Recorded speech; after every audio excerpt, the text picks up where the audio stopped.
The night shift started at 2,147 hours, which meant Margaret Walsh pulled into the St. Michael's parking lot in Savannah with 43 minutes to spare. She always arrived early. Not because she was eager, after 11 months of fluorescent lights and the particular kind of exhaustion that came from holding dying people's hands on graveyard shifts, but because early arrival was discipline, and discipline was the only thing keeping her tethered to this cover identity.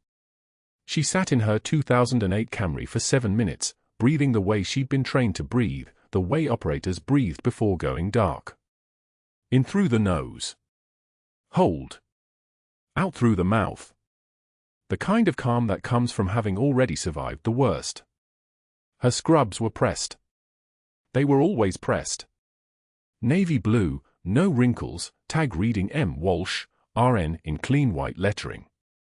The silver hair was pinned in the same tight bun she'd worn for the past year, swept back from a face that had stopped looking young sometime around 2003, the year her son deployed to Baghdad.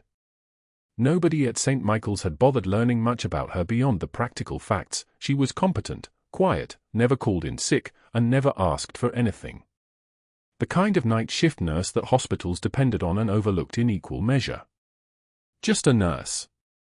That's what the break room conversations implied when Margaret walked in and they walked out, finding sudden urgent tasks in other corridors. She didn't know if it bothered her anymore. Blending into the background had been the point of this assignment. Naval intelligence didn't place officers in civilian hospitals because they wanted them to make friends. She grabbed her badge from the passenger seat, laminated, her official identity, good for exactly this, moving through secure hospital corridors without raising questions, and stepped into the humid Georgia night. The parking lot smelled like rain coming, the ozone-sharp smell of electrical storms rolling up from the Atlantic. Behind her, a cardiac monitor was beeping from someone's parked EMS ambulance, rhythmic and impatient. She didn't turn around. The entrance doors slid open automatically, releasing a burst of antiseptic-scented air that hit her like an old friend. Bleach, industrial cleaner, and underneath it all, the faint copper smell of blood that never quite washed out of any hospital despite how much they scrubbed. Margaret moved through the lobby without stopping, her footsteps silent on the linoleum. 14 years of military field operations had taught her how to move through spaces without disrupting them, weight on the balls of her feet, knees slightly bent, shoulders loose. To any observer, she was simply a tired nurse heading to work. What they didn't see was the practiced sweep of her eyes across emergency exits and camera placements, the way her hand automatically checked the badge on her hip, the subtle tension in her shoulders that disappeared only when she was alone. The employee entrance required a keycard swipe. Margaret swiped at 2,152 hours and held the door for a young ER resident who was finishing his shift, looking like he'd been hit by a truck made of paperwork and patient complaints. He thanked her without really seeing her. She responded with a nod. This was their dance, the unwritten choreography of a hospital at night. The screaming and drama belonged to the day shift. The graveyard shift was a different animal, quieter, colder, the domain of people who had learned to exist in the margins. The locker room was empty at 2,154 hours. Margaret opened hers, locker 247, assigned to her on her first day and never changed, and hung her personal bag on the hook. Inside, folded in a plastic freezer bag to protect it from humidity and time, was a flag. It was small, no bigger than a sheet of letter paper, with the creases of careful storage running through it like scars. The flag had belonged to Petty Officer First Class Mitchell Graves, SEAL Team 3, Charlie Platoon, who had been her son's best friend and fellow operator in Baghdad. Mitchell had been 24 years old. He had a tattoo of a wolf on his right shoulder blade. He used to call her son Warhawk as a nickname because of the way he moved through urban operations, controlled and lethal and absolutely certain. The flag had been presented to his mother in 2007, and his mother had later mailed it to Margaret with a note that said only, "I thought his Warhawk's family should have something too." Margaret touched the flag the way she touched it every shift. Just fingertips, just for a moment. The plastic was cool and slightly sticky from the humidity. She pressed her palm against it once, held it there while her heartbeat stayed perfectly level, and then she closed the locker. This ritual took exactly 9 seconds. The only piece of her real life she allowed herself to carry was locked behind a combination dial and hidden beneath gym clothes she never used. When she turned away from the locker, her face was blank. Ready. The transformation from civilian Margaret Walsh back to whatever disciplined thing she had been trained to become was complete by the time she stepped out of the break room. The night shift at St. Michael's ran the same way every evening. Margaret clocked in at 2,158 hours, attended the 40-minute change of shift report where the day nurses handed over their crisis cases and their problems, and then the real work began. She was assigned to the medical surgical wing tonight, 4th floor, 17 beds, 3 of them currently occupied. 1 post-op hip replacement recovering well. 1 admitted with congestive heart failure, stable but needing monitoring. 1 trauma admission from a car accident, mild concussion, still sleeping off sedation. Routine. Manageable. The kind of night that would let her move through the hospital corridors with purpose without drawing attention. At 2,247 hours, she was checking the medication cart on her unit when she noticed the problem. The attending resident had written an insulin order for patient in 407, 10 units of Humalog before breakfast. Margaret pulled up the patient's glucose log on the computer.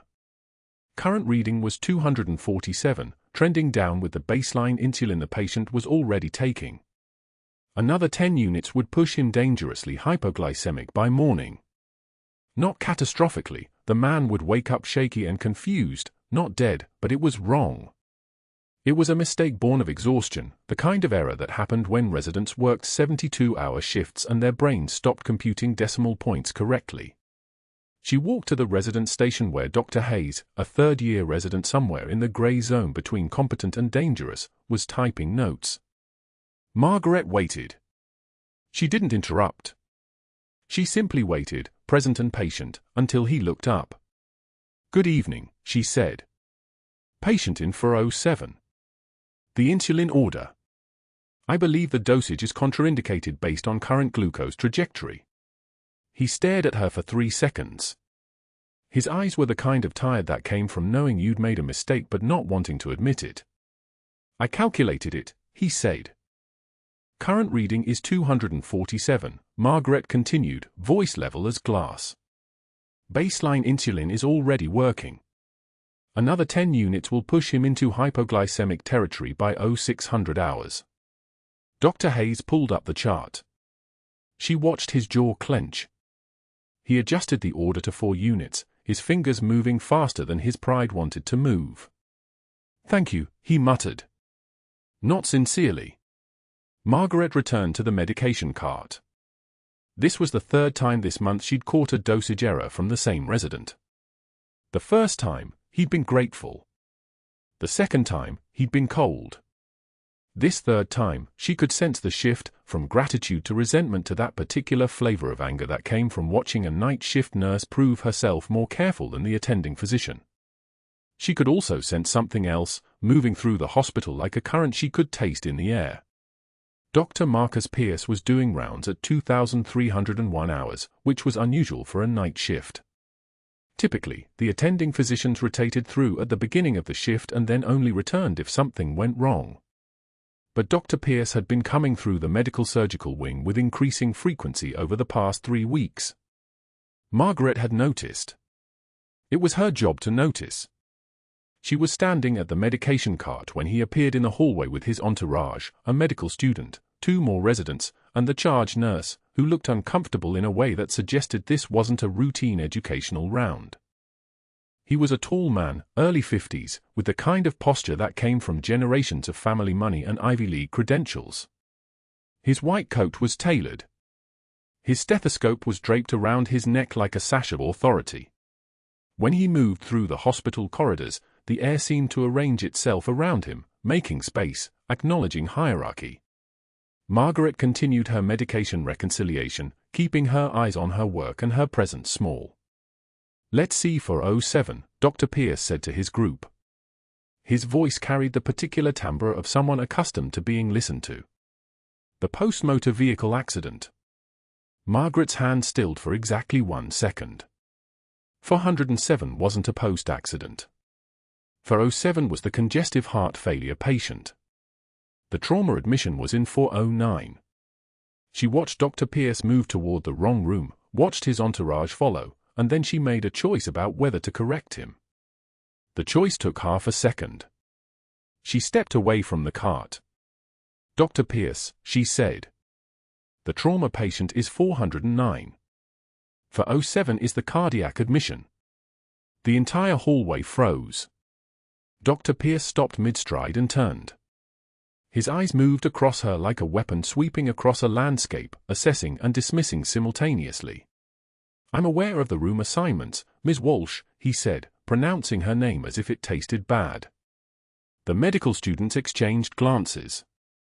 The residents found suddenly urgent things to study on their tablets. The charge nurse's face went carefully blank.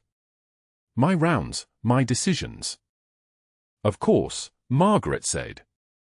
She stepped back toward the medication cart, making herself smaller again, erasing herself from the hallway the way a trained operative erases herself from a room.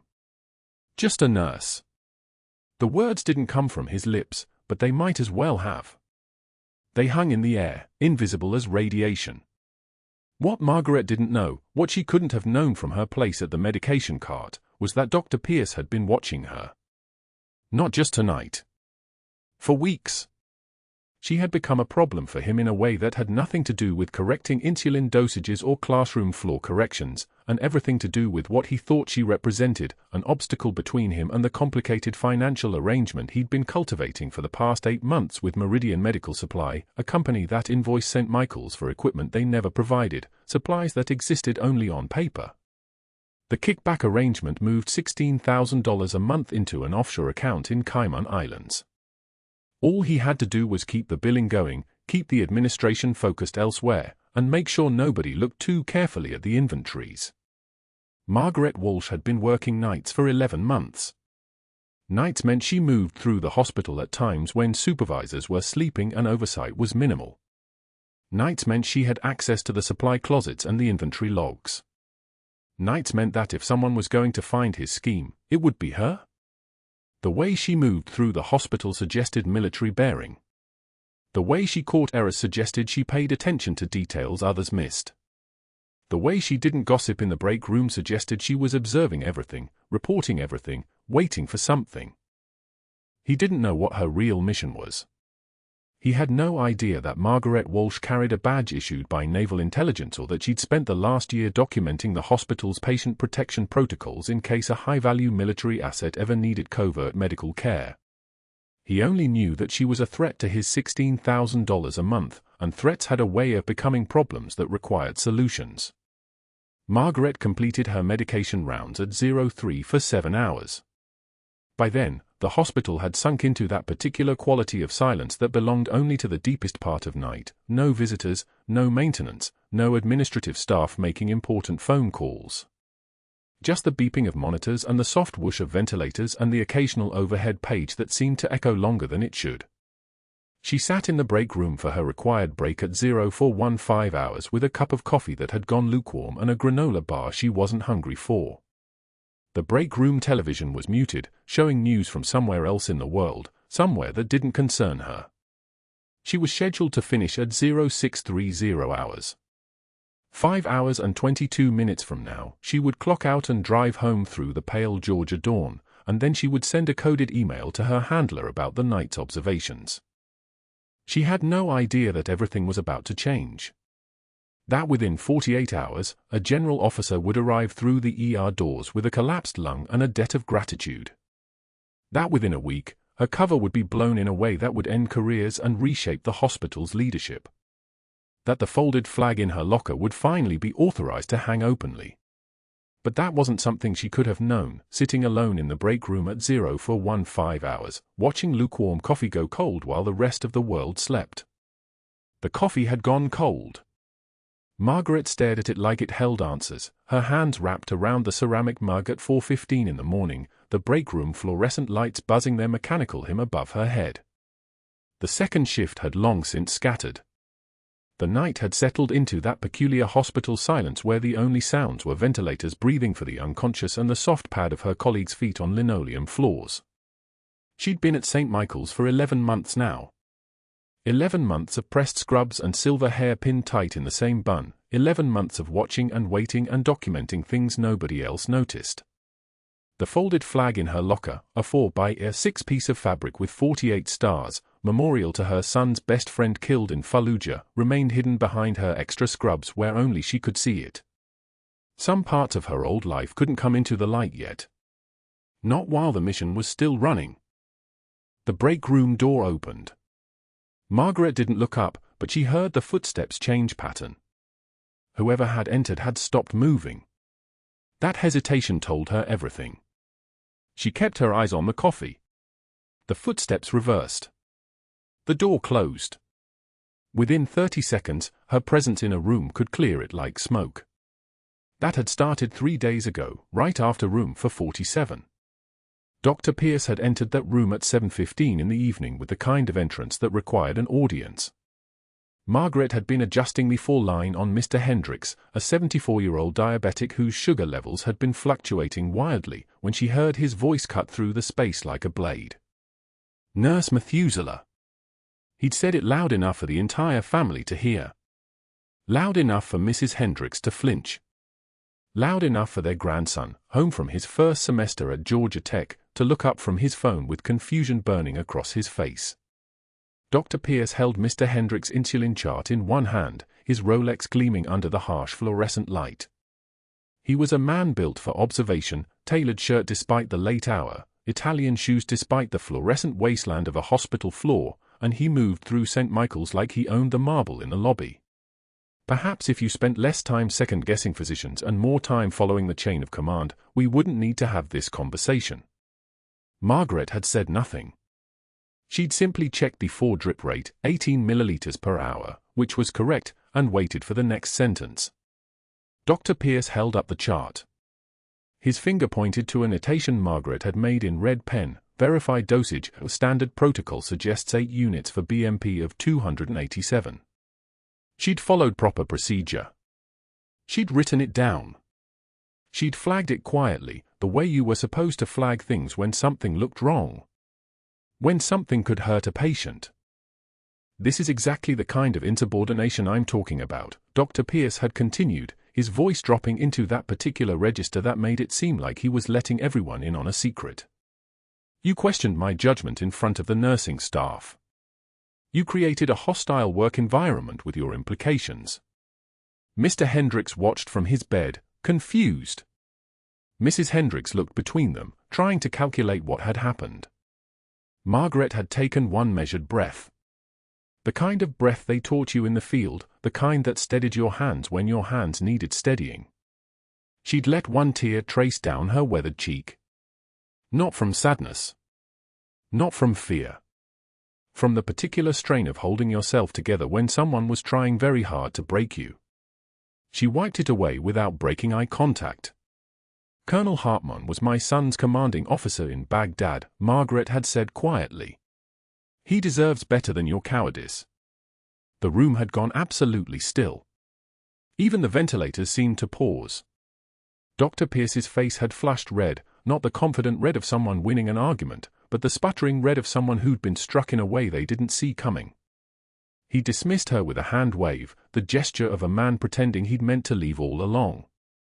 But he'd looked back twice as he walked out, and Margaret had seen something in his eyes shift. Calculation. Recognition. The understanding that he'd miscalculated something about her, though he couldn't quite figure out what. The break room isolation started the next morning. Nurse Chen had entered the break room at 6:10 a.m. on Margaret's day shift, seen her sitting with her lunch, and suddenly remembered she'd left something critical in a patient room.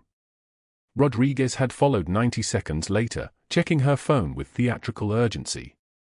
By 6:30, Margaret sat alone in a room that normally held 6 nurses at any given moment. The silence had weight. It pressed down with the specific gravity of organized exclusion. By afternoon, the formal write-up appeared on the unit board where all staff gathered to read daily announcements. Margaret read it once. Then again. Disciplinary action, M. Walsh, insubordination, failure to follow hospital protocol, creating hostile work environment.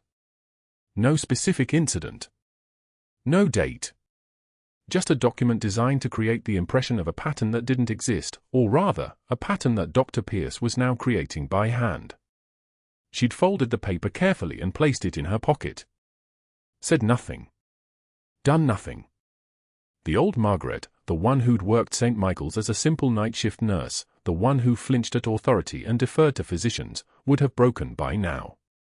Would have cried in a supply closet, made mistakes in the med room, or worse, would have started to believe the accusations were true. Margaret had watched other nurses reach that point. She understood the mechanism. You hear something enough times and your brain starts to accept it. You become isolated enough and you start to accept that the isolation is deserved. Dr. Pierce was using psychology the way he used policy violations, as a weapon to wear someone down.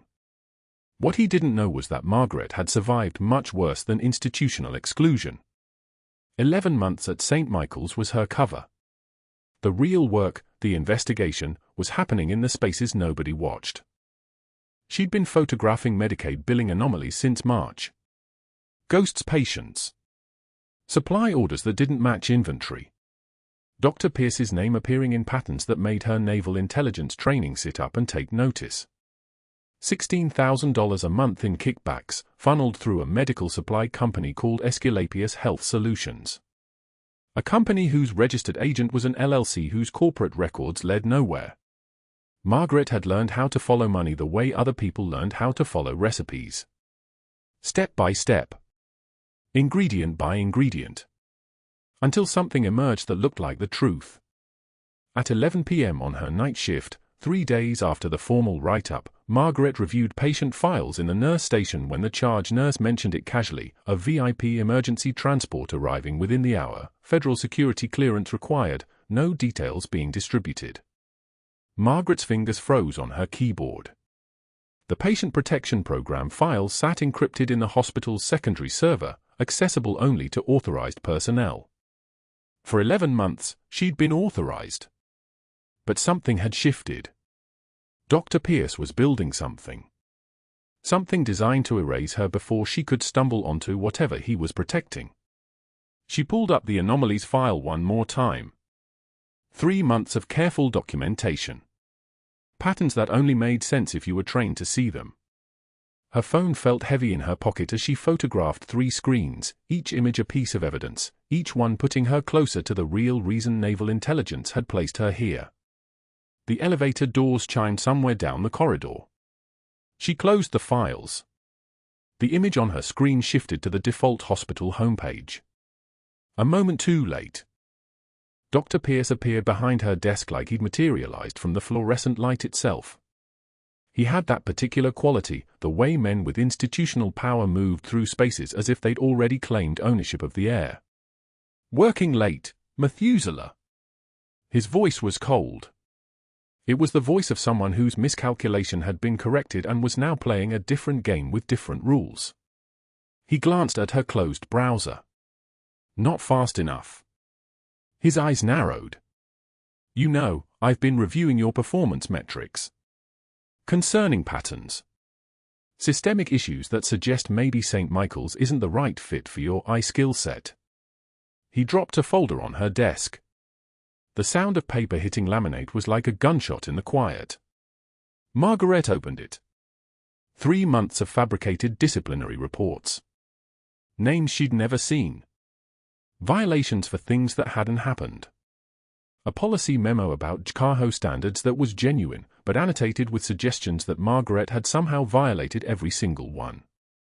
Witness statements from staff members who wouldn't have had contact with her, or who Margaret had helped during midnight code situations. The folder felt heavier than paper should weigh. I think it's time we discussed your future here, Dr. Pierce continued, his tone taking on the quality of something final. I'm not sure you're meeting the standards we expect from our night shift staff. The emergency sirens blared then. The sound cut through the hospital like a knife. The VIP transport had arrived early. Everything in St. Michael's shifted, a wave of movement that started at the ER entrance and rippled through the corridors.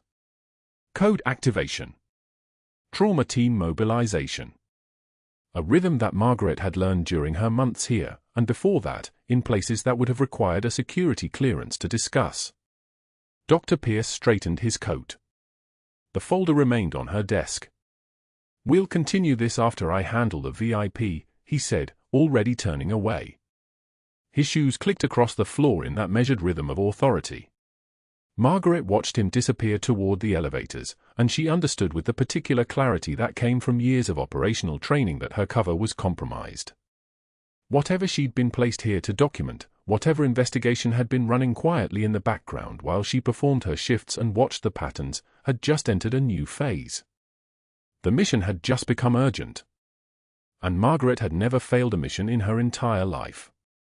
The clock on the nurse station wall read 11:56 p.m. when Margaret pulled the electronic chart for bed 312, her fingers moving through the keyboard with the practiced efficiency of someone who had lived 2 decades in hospital systems. The fluorescent light hummed above her head, a sound most people stopped hearing after the first shift. She didn't. Every sound was data. Every rhythm was information. The night census was holding steady at 87 patients, manageable for a Wednesday, which meant most of the trauma team was scattered across the ER and ICU rather than staged and ready.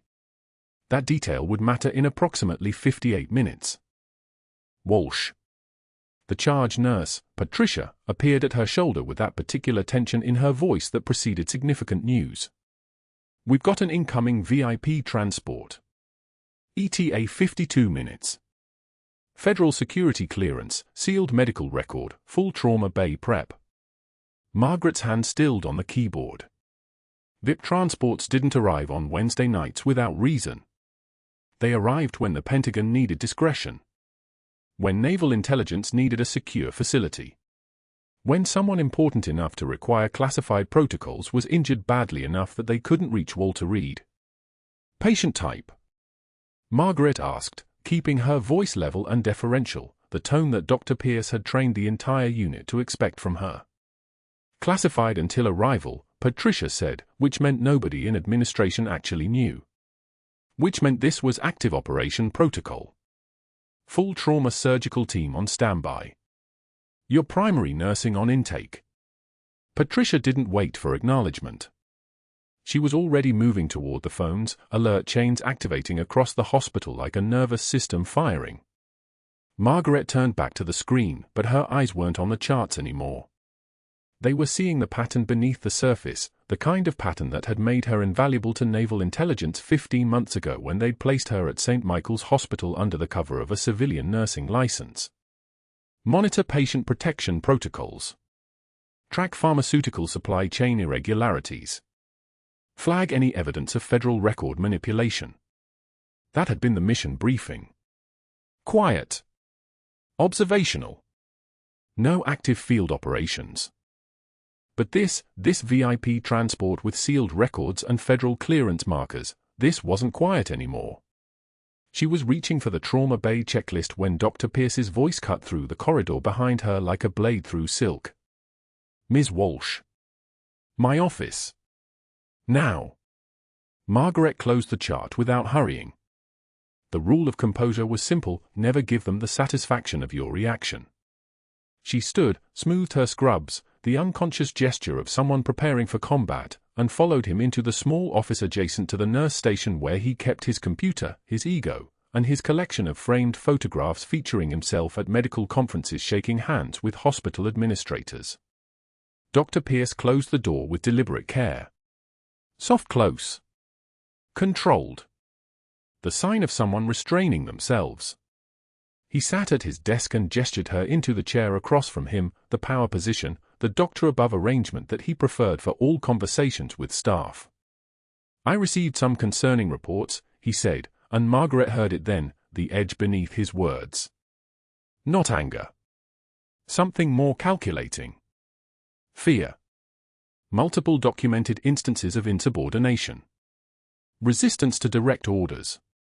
Creating a hostile work environment for junior staff. Margaret waited. Silence was a tool. Silence was composure. "I have been remarkably patient with you," Dr. Pierce continued, pulling up his computer screen. "But patience has limits. especially when I'm receiving corroborating testimony from multiple sources. He turned the monitor toward her. A document appeared. Disciplinary Report, Form HD 2847, dated that afternoon. Her name at the top. Below it, a list of alleged violations written in the careful language of someone who had looked up regulatory codes specifically to find terms that would sound official enough to be binding. Breach of JCAHO Standard 6.2.3 regarding hierarchical communication protocols. Margaret read the words and felt the trap snap into place. JCAHO, the Joint Commission on Accreditation of Healthcare Organizations, published standards that were intentionally vague enough to justify almost anything if interpreted by someone with institutional power.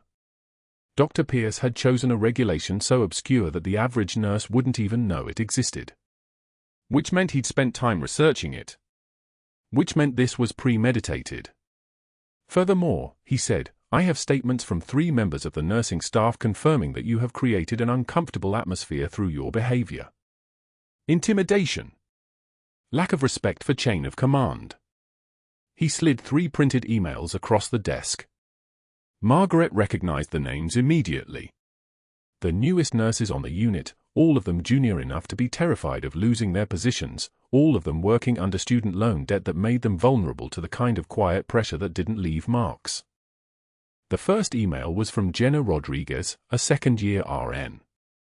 Margaret had taught her how to place a central line using the ultrasound without perforating the subclavian artery. The second was from Marcus Webb, who Margaret had covered for when his daughter had pneumonia. The third was from someone named Sarah Chen, whom Margaret had never directly worked with but recognized from passing shifts. These statements are fabricated, Margaret said. It wasn't a question. These statements are from your colleagues, Dr. Pierce corrected, his voice taking on that smooth quality that came when he was winning. And they represent a pattern of behavior that extends over a significant period of time. I'm documenting everything carefully. Building a file. Because eventually, these things require institutional action. He didn't say it as a threat. That was the skill in it. He said it as a gentle inevitability, the way an oncologist might explain that a tumor was inoperable. You have a choice, Margaret. You can continue working here, which means accepting that every single action you take will be scrutinized. Every decision documented. Every interaction filed away. Or you can make this easier on yourself and pursue opportunities elsewhere. He leaned back in his chair. I'm offering you an exit with dignity. I'd take it if I were you. Margaret looked at the fabricated disciplinary form, at the false witness statements, at the man across from her who was carefully orchestrating her removal from a hospital where she had been placed to monitor his criminal activity. She understood then what had shifted. Somewhere in the last 72 hours, he had realized.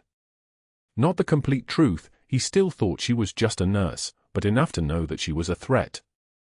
And he was moving to eliminate her before she could do him damage. I'll need time to consider, Margaret said. The words came out soft. Reasonable. The voice of a defeated woman. Of course, Dr. Pierce said. But not much time. I'm scheduling a formal review board meeting for Friday morning. You'll need to bring representation if you want it. Bring a lawyer. Bring a union representative. Bring whoever you need.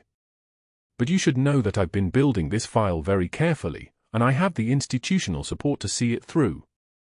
Margaret stood. She didn't acknowledge his words.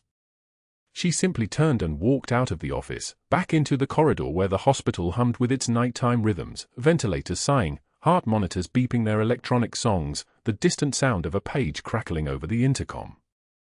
She walked past the nurse station without making eye contact with Patricia, who was still on the phone coordinating the VIP transport arrival, and she moved instead toward the trauma bay. The room smelled like antiseptic and cold air from the overhead vents. The equipment was staged, waiting. Overhead lights mounted in their fixtures like predators. Crash cart positioned at the entrance. Blood warmers running, keeping packed units at the precise temperature where transfusion wouldn't cause hemolysis. Everything prepared for someone important enough to require this level of readiness. Someone important enough to have military security clearance. Someone important enough that the Pentagon had sealed his medical record. Margaret began her preparation methodically. Checking for stands. Verifying medication concentrations. Running through the mental catalogue of every trauma procedure she had ever performed in the actual field, in the actual deserts of Baghdad where the bombs didn't wait for bureaucratic protocols and you made decisions in seconds that meant the difference between a man going home or going home in a flag-draped box. The clock read 11:59 p.m. when Patricia's voice came through the trauma overhead speaker. Medical transport inbound. ETA for minutes. Trauma 1 is hot. All personnel stand by. Margaret's hand stilled. She could hear the sound of the helicopter now, distant, but growing louder. The Rota Wash building. Getting closer. Whoever was on that helicopter had federal security clearance. Whoever was on that helicopter had made someone at the Pentagon decide that St. Michael's Hospital in Savannah was secure enough for a VIP emergency transport. She pulled on a fresh pair of nitrile gloves, snapping them at the wrist with precision, and stood at the trauma bay entrance with her hands ready and her face composed and absolutely no way of knowing that the man about to roll through those doors had commanded her son's final mission in Baghdad. Had written her the letter that still sat in her lockbox at home, folded and refolded until the paper was soft as cloth. Had made decisions that cost her the only family she had left in the world. The Rota Wash intensified outside. The trauma team assembled. The doors burst inward. The trauma bay doors burst open like a gunshot, paramedics flooding through with a stretcher, their voices clipped and urgent. Male patient, late 50s, cyanotic lips the color of wet concrete, chest heaving with the desperate rhythm of a man drowning in air. The general's trachea was deviated, pushed sideways by pressure inside his chest cavity, the old Baghdad injury finally winning after 3 decades of remission. Tension pneumothorax.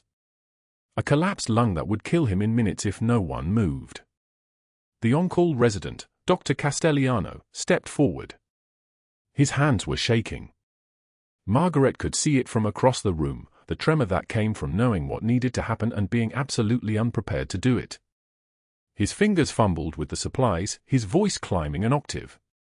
I need to, someone should, chest tube set up, get me. His eyes were locked on the monitor. BP 72 and dropping.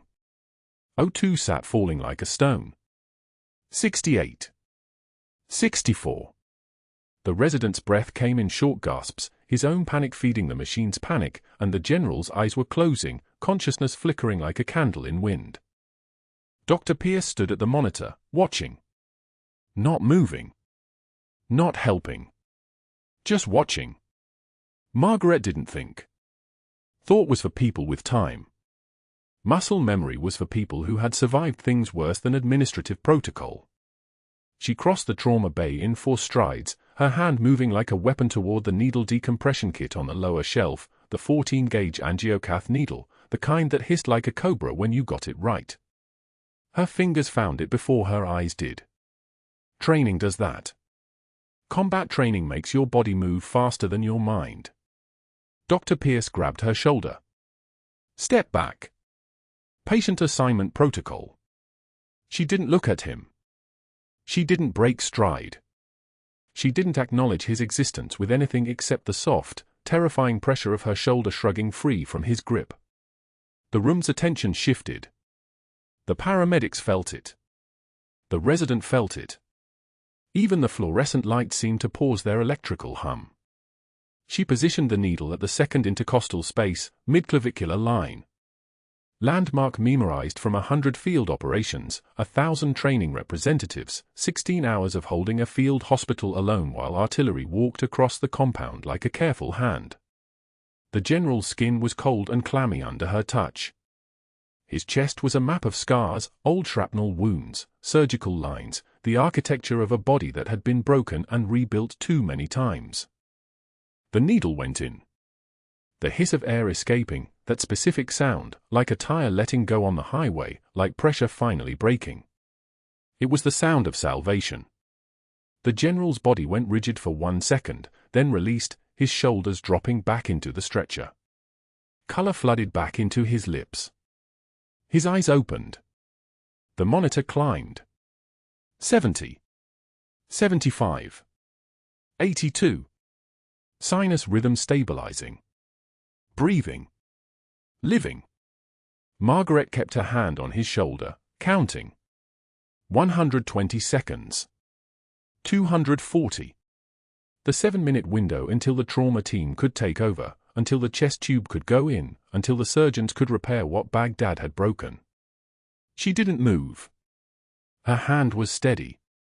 The trembling wouldn't come, not yet, not here, because there was still work to do, and work was the only thing that mattered.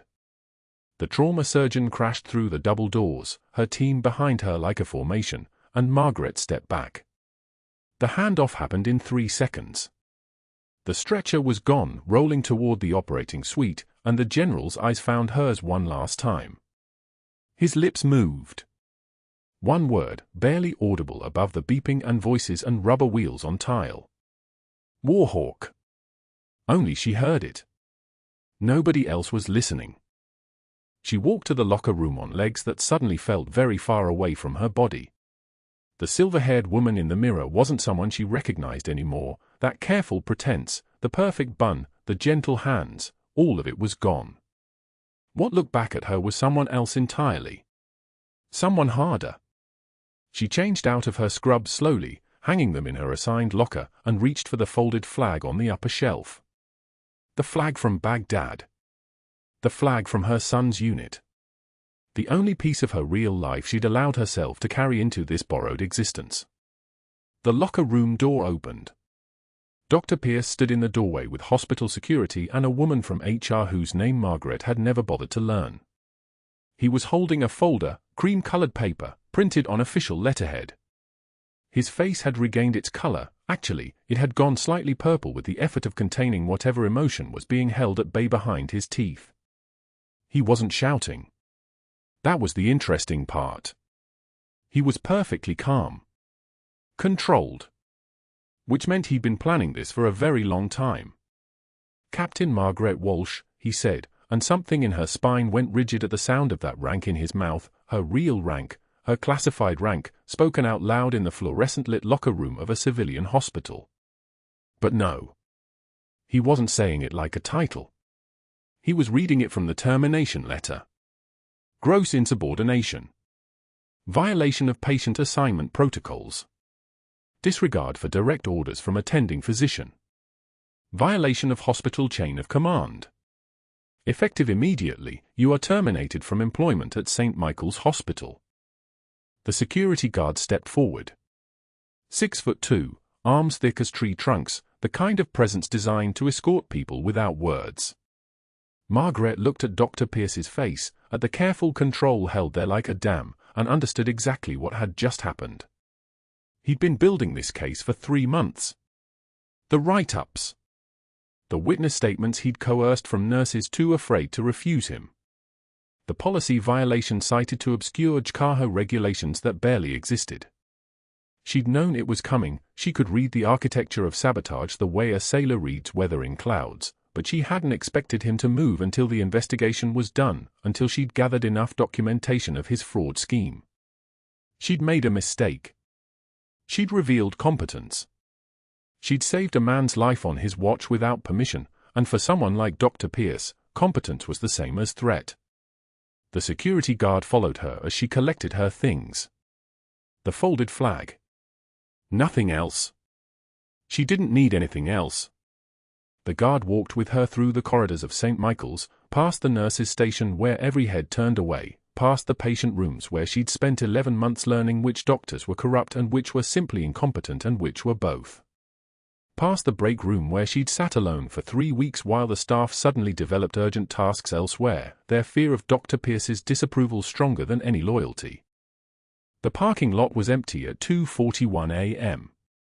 The security guard watched her get into her car, made sure she left, and Margaret drove through sleeping Savannah without direction, without destination, until she found herself pulling into the lot of a diner on Victory Drive that never closed.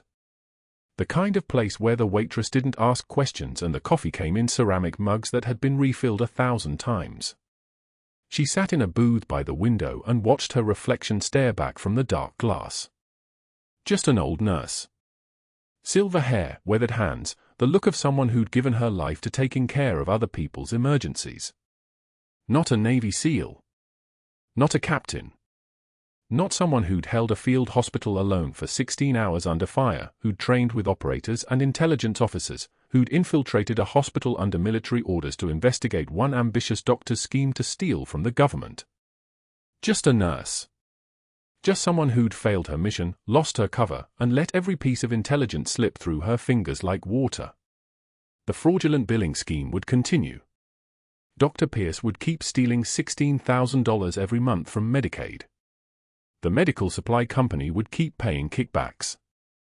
The patients would keep being overbilled and overmedicated, and nobody would know because nobody important was looking anymore. The coffee went cold.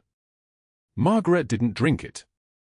She watched it instead, the way the cream separated from the liquid in thin lines, the way time passed in a diner where nothing happened and nothing mattered. The folded flag sat on the table beside her untouched cup. She looked at it the way a drowning person looks at the surface of water, with the terrible knowledge that it was so close but might as well have been on another continent. Everything she'd sacrificed to be here. Every identity she'd erased. Every connection she'd severed to become someone anonymous enough to disappear into a civilian hospital and watch a criminal operate freely. All of it was gone. At 3:15 a.m., her phone vibrated on the table. A message, encrypted, containing only 7 words and an address. Return to St. Michael's. Medical Authority emergency. Now. Security escorted her out within the hour. No ceremony. No goodbye. Just a badge pulled from her neck and a manila envelope with her final paycheck, 2 weeks severance, compensation for the PTO they wouldn't let her use. The guard at the lobby doors wouldn't meet her eyes. She'd worked these corridors for 11 months, held dying patients' hands through the worst nights of their lives, and nobody stopped to say anything. The fluorescent lights buzzed overhead like they always did, indifferent. Margaret sat in her car for 7 minutes before starting the engine. The hospital rose behind her, all glass and steel and institutional purpose, and she understood then that this was what it felt like when a cover died. Not with explosions or gunfire or even anger. Just the quiet thud of a door closing behind you. She'd been placed at St. Michael's by Naval Intelligence to monitor a classified patient protection program, a decade of service reduced to a termination letter because Dr. Pierce couldn't afford for her to discover his $16,000 a month in fraudulent medical supply kickbacks from Westside Pharmaceutical. She'd been close.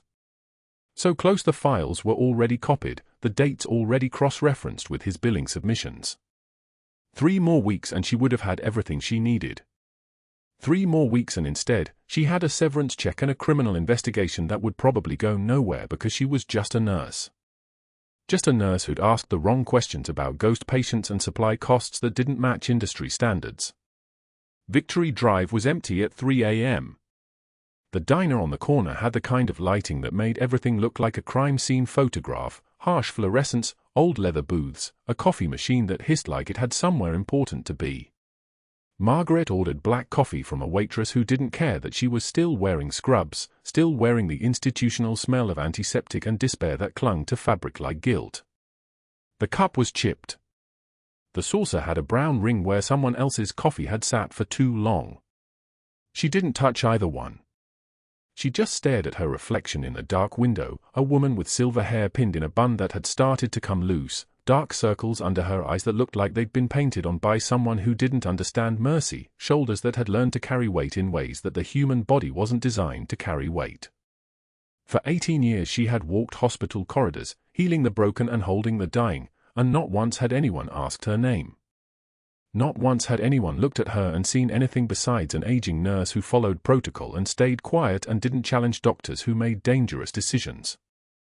The folded flag sat in her locker at home. She'd been carrying it for a decade, pressed into a perfect triangle, edges sharp as knives, the fabric faded from a color that had once been vivid red and blue and white into something that looked like old blood and faded dreams. It was all she had left of her son's company's fallen teammate, a man named Marcus who'd been hit by an IED in Jolan District, Fallujah, and had bled out on a cot while she, Captain Margaret Walsh, Naval Intelligence, SEAL Team 3 liaison, held pressure on his wounds for 43 minutes while the helicopter was still 40 minutes away. That flag was the only piece of her real life she'd been allowed to carry into St. Michael's. It couldn't go in a locker with her name on it. It couldn't have any identifying marks. It just sat there in the dark, folded, waiting for a war that was already over, waiting for a soldier who would never come home, waiting for a captain who'd had to become a nurse just to stay close to the men she'd sworn to protect. The coffee grew cold. Margaret watched the steam stop rising from the cup around 3:48 a.m., watched her reflection in the window become more solid, more real, more like a woman who'd failed at everything that mattered. Her phone had the Navy's secure line, a number that rang directly to operations, a number she could use if she was in danger, if the cover had been compromised in ways that threatened her life. She'd considered calling it. Considered telling someone that the mission had failed, that the evidence was still locked in Dr. Pierce's office, that she'd been ejected from the hospital on the exact day when she finally had enough to bring him down. But what would she say? That she'd been fired by a man with a medical school mentor and a country club membership and the kind of confidence that came from 20 years of fraud going unpunished. That the evidence she'd gathered was useless without clearance to be inside the hospital, without access to the records she'd been photographing in the break room during lunch shifts. She was still sitting there at 4:12 a.m. when her phone buzzed. Text message. Secure line. 3 words, stand by. Standing by. The next 48 hours moved in the way that classified operations move, slowly, then all at once. Margaret returned to her apartment on Victory Drive, hung her scrubs on the back of the door like they were a costume she might need again someday, and sat on her couch watching the walls. The folded flag sat on her nightstand. She couldn't take her eyes off it. Every time she blinked she saw Marcus's face, saw his eyes losing focus, saw his blood turning her hands red in a way that no amount of washing would ever completely remove. She'd told herself that taking the nursing job at St. Michael's was about justice. About collecting evidence on Dr. Pierce.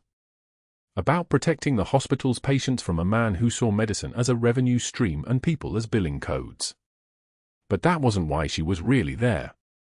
She was there because her son's commanding officer, Colonel James Hartman, now General Hartman, had been admitted to St. Michael's 2 months ago for complications from an old Baghdad injury. He'd been her son's CO when she was a young ensign in SEAL Team 3's Charlie platoon. He'd been there when her son died. And she'd never gotten the chance to ask him why. At 6 a.m. on the second day, her phone rang. Stand by for transport, the voice said. Mail, clipped, all business. Inbound helicopter. Rooftop landing zone. Bring your service record and your credentials. Don't ask questions. The helicopter landed on the roof of the parking garage across the street at 6:43 a.m. Margaret didn't run. Running looked like panic. Running looked like desperation. She walked, captain's pace, steady, head up, with a single duffel bag containing her service record, her credentials, the folded flag, and her son's dog tags on a chain that had never been far from her skin. The wind from the rotors tried to pull her hair loose from its bun. She let it stay there, anchored, refusing to bend to the rotor wash the way civilians would. A crew chief in body armor waved her inside the cabin. The doors closed. The helicopter climbed. Savannah dropped away beneath her like a city she'd visited in someone else's dream. St. Michael's Hospital materialized through the cabin window at 7:22 a.m., and Margaret saw immediately that something had changed. The lobby was a sea of dress uniforms, Navy dress whites, Marine dress blues, at least 3 officers she recognized from Naval Special Warfare Command, and enough brass clustered around the front entrance to coordinate a small invasion. News vans lined the circular drive. Reporters stood with cameras and hungry eyes. Security had cordoned off the main entrance with velvet ropes like St. Michael's was a nightclub instead of a hospital. Margaret descended the helicopter stairs with her duffel bag and understood, without anyone telling her, that her cover had been blown wide open. The mission parameters had changed.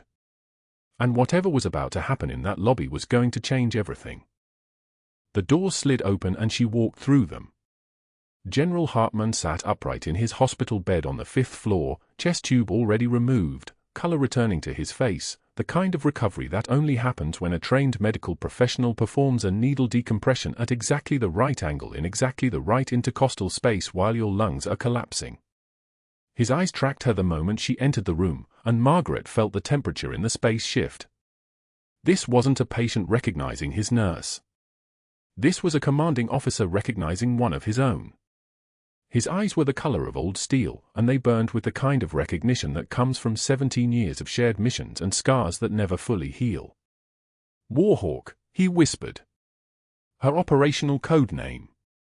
The call sign she'd earned in Baghdad for holding a field hospital alone for 16 hours while IED attacks came in waves and she'd performed surgeries with bullets going through the walls. She hadn't heard that name aloud in a decade. Nobody outside of naval intelligence had the clearance to speak it. But General Hartmann knew. Had always known. And he was looking at her now like she wasn't a nurse who'd just been fired from a hospital job but like the captain who'd once kept him alive by making impossible decisions in rooms that smelled like copper and fear.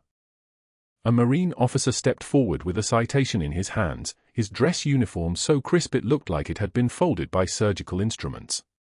Captain Margaret Walsh, he read, his voice steady and ceremonial, for extraordinary heroism during Operation Phantom Fury, where you held a field hospital alone for 16 hours under sustained enemy fire, performing advanced surgical procedures without anesthesia support, and saving the lives of 47 personnel with a mortality rate of 0.00. He paused. Bronze Star. Another pause. The room was so quiet you could hear the 4 pumps beeping. Silver Star. Margaret felt her hand steady. Felt the weight of everything she'd been carrying, the flag, the dog tags, the decade of secrecy, settling into a shape that finally made sense. 2 purple hearts. General Hartmann was standing now, moving on legs that should not have been able to hold him up 48 hours after a collapsed lung. And a Navy Cross.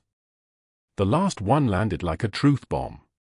General Hartmann rose to his full height, 6'2", shoulders back, the kind of bearing that only comes from commanding men in places where decisions determine whether people live or die. He saluted. His eyes never left hers. A Navy yeoman stepped forward with Margaret's ribbons mounted on a presentation bar, and without asking permission, without any protocol beyond the protocol of warriors honoring warriors, the general himself took the bar and pinned it to her jacket. 3 rows of ribbons that represented 18 years of service no one was supposed to know about. Decorations for missions that didn't officially exist. Recognition for a woman who'd been pushed out of a hospital lobby 6 hours ago by a man who thought he was firing a nurse. The room erupted. News cameras flashed through the hallway windows. Reporters were already asking questions. A Pentagon liaison stepped into the room and spoke her operational code name aloud for the first time in a decade, not a whisper, not classified, but in the presence of cameras and witnesses and the permanent record of history. Captain Margaret Walsh, Naval Intelligence, SEAL Team 3 liaison, on assignment at St. Michael's Hospital monitoring patient protection protocols. The words hung in the air like they'd been written there. Every piece of her identity that she'd kept separate, kept hidden, kept safe in compartments that only military personnel understood, suddenly converged into a single point of light. A hospital administrator appeared in the doorway looking like he'd been slapped. A lawyer followed him, already talking into a phone. Security personnel who'd escorted Margaret out 6 hours ago were now trying to figure out if they should salute or disappear. But the moment that mattered most happened in the silence afterward. General Hartmann lowered his salute, smiled, and said only, "Welcome home, Captain." By that evening, a video titled "Dr. Fire's Decorated War Hero" had hit the internet and accrued 2 million views. The comment section was already a catastrophe for Dr. Pierce. "This is who's teaching medicine," someone had written. "How is he not arrested?" another person asked. Someone had tagged Dr. Raymond Chen, Pierce's medical school mentor and a legendary trauma surgeon who'd been practicing for 40 years and had built his entire reputation on a simple principle: honor in medicine. Dr. Chen's response came within 3 hours. A public statement posted on his hospital's website, his own face gray with anger in the accompanying photograph. "I taught David Pierce medicine. I did not teach him honor. I taught him to save lives, not to sell them. I disown him completely and have contacted the State Medical Board, the FBI, and the CDC. Every patient record I can find will be reviewed. Every billing claim will be audited. And David Pierce will face every consequence this system can deliver. The statement was shared 847,000 times. News outlets picked it up. Federal prosecutors started making phone calls. The hospital board launched an investigation within 6 hours. Margaret, now dressed in her captain's uniform in an office that suddenly felt very different, provided naval intelligence with every photograph she'd taken during her 11 months at St. Michael's. Ghost patients. Billing claims for supplies that had never arrived. Forged physician signatures. Kickback payments from Westside Pharmaceutical dated in columns that matched suspicious billing clusters with perfect precision. Dr. Pierce's desperation to remove her suddenly made complete sense. She wasn't just a whistleblower. She was a trained military investigator with the kind of documentation that couldn't be explained away or spun by a good lawyer. His medical license was suspended pending criminal investigation. His colleagues stopped returning his calls. His wife moved back to her mother's house in Atlanta. His lawyer called with updates about plea deal options, about federal prosecutors who were mentioning 15 years, about a cooperation agreement that might reduce his sentence if he provided evidence of other kickback arrangements with other supply companies. The television in his apartment played the lobby video on loop, over and over, the moment where General Hartman saluted, where Margaret's ribbons caught the light, where his own pale guilty face appeared in the background like a ghost haunting his own reckoning. 6 months later, the leaves in Savannah had turned gold and then brown and then crumbled into the kind of autumn where rain hammered like applause on every surface. Margaret stood in the offices of Naval Hospital Savannah, the folded flag now displayed openly on her wall alongside her son's photograph and her own commendations. Her captain's uniform hung in the closet of an apartment that was finally allowed to be her own. Through her window, she could see the hospital grounds where she now directed the Medical Intelligence Division, a position created specifically for her, because it turned out that naval intelligence needed someone who understood hospitals from the inside, who could train other operatives in clinical procedures, who could build better protocols for protecting patients in facilities where classified personnel received treatment. On her desk sat a newspaper clipping forwarded by a colleague with a dry note, "Thought you'd want to see this. Dr. Pierce, teaching CPR to bored teenagers at Coastal Community College for minimum wage, his medical career destroyed, his criminal trial pending, his life reduced to teaching compression ratios to students who didn't want to be there." The irony wasn't lost on anyone. General Hartman visited for his follow-up appointment on a Thursday morning when the light came through her window in long gold bars. He walked without assistance now, breathing without effort, the kind of full recovery that only happened when someone knew exactly where to put a needle to save a man's life. They sat in her office drinking coffee, the same coffee she'd been drinking for 6 months, black, strong enough to taste like purpose. "You held me together for 7 minutes," he said. Margaret looked at the flag on her wall. At her son's photograph. At the ribbons that proved she'd been trained for exactly this moment. "I held a field hospital for 16 hours, she replied. 7 minutes was easy. He laughed then, the first time she'd heard him laugh without pain behind it. Then he grew serious in the way that only commanding officers grow serious, when they're about to say something that matters. "Your son would be proud. His CO certainly is. Captain, what you did at this hospital, what you sacrificed, what you risked, that's the kind of integrity that saves more than lives. That saves institutions. That saves trust." Margaret touched the flag. For a decade she'd carried only pieces of her identity. The nurse. The investigator. The mourning mother. The trained warrior. Never all of them at once. Never allowed to be complete. But sitting in her office in her uniform with her son's photo on the wall and the folded flag of a fallen soldier displayed without shame, she finally understood what it meant to carry both pieces at once. To be the quiet person holding it all together. To be the one that nobody looked at twice, until the moment when everything depended on her being exactly what she'd been trained to be. Outside her window, nurses moved through their shifts, some quiet, some loud, some carrying secrets no one would ever see. She thought about that moment in the diner at 3 a.m., thinking she'd failed. She thought about Dr. Pierce's sneer, the empty break room, the write-up on the board. She thought about the moment she'd chosen to save a life over protecting her cover, and how that single decision had unraveled his entire fraud scheme. The hospital that had tried to erase her now couldn't ignore her. The corridors that had gone silent when she sat down now filled with respect. And the woman who'd been called just a nurse now held the rank and the authority and the recognition she'd earned through 18 years of sacrifice that finally didn't have to hide in the dark.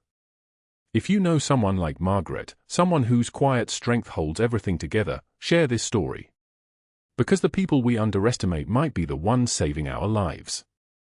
Subscribe for more stories of truth prevailing over corruption, and comment below. Have you ever been underestimated by someone who didn't know your true value? Let's talk about it.